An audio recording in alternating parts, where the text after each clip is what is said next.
कधीच नाही चुकणार तुमचे फेवरेट टीव्ही शोज झी5 सोबत, तेही एकदम फ्री। मागच्या काही दिवसापासून तुम्ही लईच खुश असताय बघा, भारी वाटत। अरे चिंचुके, ही फिलिंगच तशी आहे रे। तुला माहितीये का, आत्ता माझ्या डोक्यात आहे ना, अमोल सोडून दुसरा विषय नाही, कुठलाच नाही। हो साहेब, 7 वर्ष तुम्ही स्वतःच्या लेकरापासून लांब राहिलाय, माझ्याच्या नंतर असं जमलंच नसतं बघ। चिंचुके, तुझ्याच काय माझ्या दुश्मनाच्या वाट्याला पण हे दुःख येऊ नये रे। 7 वर्षात जो त्रास झालाय ना, तो आजपर्यंतचा साहेब जाऊ द्या ना, कशाला त्रास करून घेताय स्वतःला?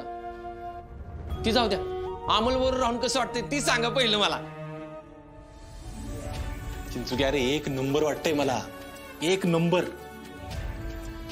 अरे आता रोज सकाळी बघतोय त्याला मी, रात्री झोपताना माझ्या कुशीत असतो।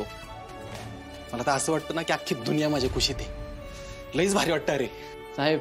ह्यो तुमचा आनंद बघितला का नाही? असं वाटतं की देवानं ह्या दिवसासाठी तुम्हाला दुःख दिलं होतं। काय का असू दे चिंचुके, पण बापाच्या पांघरुणात आहे ना मायाची लय उबसते रे, लय उबसते। आणि ती फक्त अमोलमुळे मला अनुभवायला मिळते। लय नशिबाने मी। साहेब, अमोलमुळे तुम्ही आनंदी ठीक आहे, पण अमोलच्या आनंदाचं काय?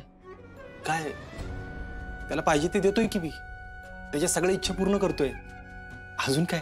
अहो पण साहेब, खोट्याच्या आधारावरचं सुख किती दिवस टिकणार आहे? म्हणजे काय म्हणायचं तुला? तुम्ही ना अपर्णा मॅडम अमोलसाठी एकत्र राहत असला, अहो तरी सुद्धा तुमच्यात आता पहिल्यासारखं काहीच नाही, ही नाकारून चालणार नाही साहेब। तसं स्पष्ट बोललोय मी आप्पीला पण आणि अमोलला। त्यानं काय होणार आहे साहेब? अहो तुम्ही एकत्र राहण्यानं अमोलला बरं जरी वाटत असलं तरी पण एकत्र असताना तुम्हाला किती त्रास झालाय हे विसरून चालणार आहे का?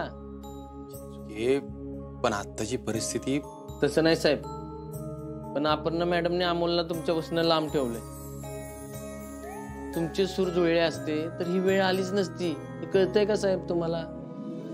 चिंचुके, आम्ही जास्त दिवस नाही राहणार सोबत। साहेब ती काय मला कळत नाही, पण तुमच्या अपर्णा मॅडमच्या सोबतीमुळे ना आर्या मॅडमला त्रास होतो हे खरंय साहेब। त्यांनी कुणी नसताना तुम्हाला आधार दिलाय हे विसरू नका। नाही चिंचुके, मी काहीच विसरलो नाही, पण अहो पण काय साहेब, अहो तुमच्या बायकोपासून अमोलच्या आईपर्यंतच्या सगळ्या जबाबदाऱ्या पार पाडायला तयार आहेत आर्या मॅडम, पण तुम्ही त्यांना समजूनच घेणार। चिंचुके, माझा नाईलाज आहे रे साहेब। मला दिसलं ती बोललो, बाकी काय करायचंय ते तुमचा निर्णय, पण एक चूक शहाणा माणूस परत करत नाही असं वाटतं मला। म्हणजे नेमकं तुला काय म्हणायचंय चिंचुके?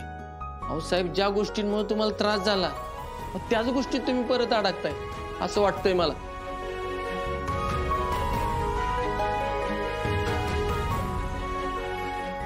खरे, नियतीने मला ह्या पेचात अडकवलंय ते माझ्या चुकीमुळे।